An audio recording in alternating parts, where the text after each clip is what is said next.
Good morning. আজকে একটা ছুটির দিন, সানডে। তো সকালবেলা বেরিয়েছি।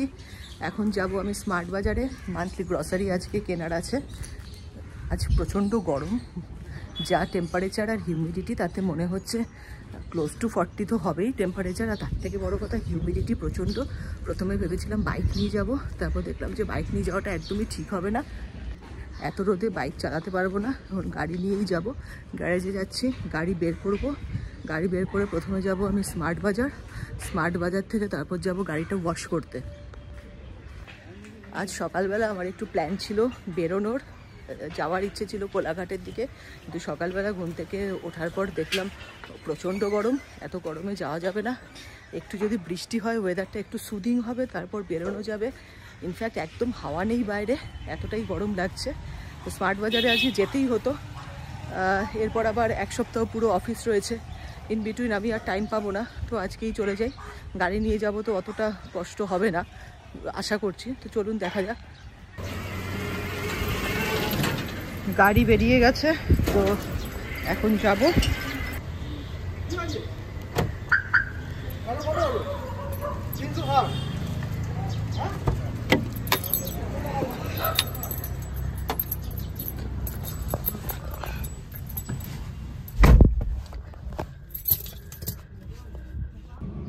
আজ এত হিউমিডিটি, গ্যারেজ থেকে গাড়ি বের করতে 5 মিনিটে কি অবস্থা হয়েছে মুখ চোখে দেখুন। প্রচণ্ড রোদ, প্রচণ্ড হিউমিডিটি, রাস্তায় আজকে লোকজনও কম। তো আমি তাড়াতাড়ি করে যাচ্ছি, এখন 10:30 বাজে। ইচ্ছে আছে 1 ঘন্টার মধ্যে র্যাপ আপ করে চলে আসা, যদি হয়। গাড়ির ভেতর বসে রয়েছি, এসি ফুল দমে চলছে, তাও প্রচণ্ড গরম লাগছে। এসিতেও মনে হচ্ছে একদম ঠান্ডা হচ্ছে না। তো চলুন যাওয়া যাক, আবার স্মার্ট বাজারে নেমে তারপরে কথা হবে।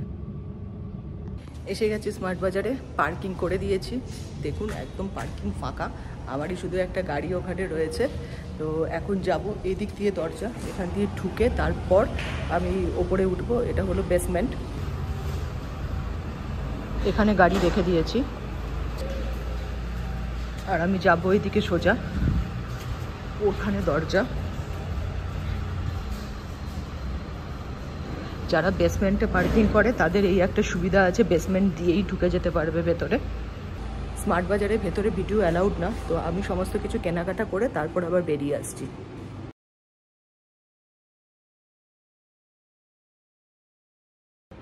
প্রায় 1 ঘন্টা লাগলো কেনাকাটা করতে, করে চলে এসেছি। এখন এখান থেকে বেরোবো। বাইরে এতক্ষণ ভেতরে ছিলাম, বেশ আরামে ছিলাম, এসি চলছিল। বাইরে বেরিয়েছি, অসম্ভব গরম লাগছে। তো চলুন এখন এখান থেকে বাড়ির দিকে রওনা হই। এখানে 2 ব্যাগ জিনিস রয়েছে।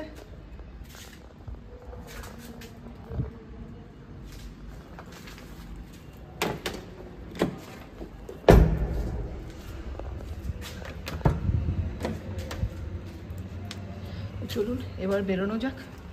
এখান থেকে যাব এখন সোজা বাড়ির দিকে।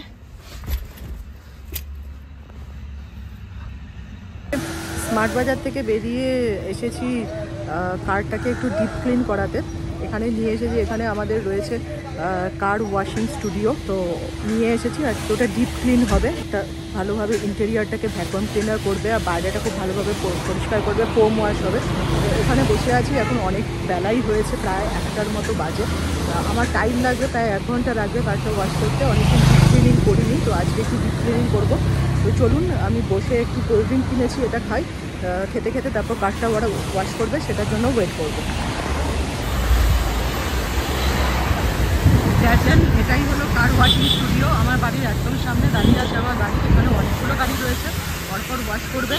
এক একটা গাড়ির জন্য প্রায় 1/2 ঘন্টা করে টাইম নেয় এরা।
গাড়ি ফোম ওয়াশ করছে, এতক্ষণ ইন্টেরিয়ারটা ভ্যাকুয়াম ক্লিনার করলো, এখন এক্সটেরিয়ার পরিষ্কার করছে। প্রথমে জল দিয়ে পরিষ্কার করে নিল, এখন ফোম ওয়াশ করছে, ফোম ওয়াশ করে ড্রাই করে তারপর দিয়ে দেবে। আর মোটামুটি 20 মিনিটের মধ্যে আই থিঙ্ক হয়ে যাবে। 1 ঘন্টা প্রায় টাইম লাগলো পুরো ডিপ ক্লিনিং করতে।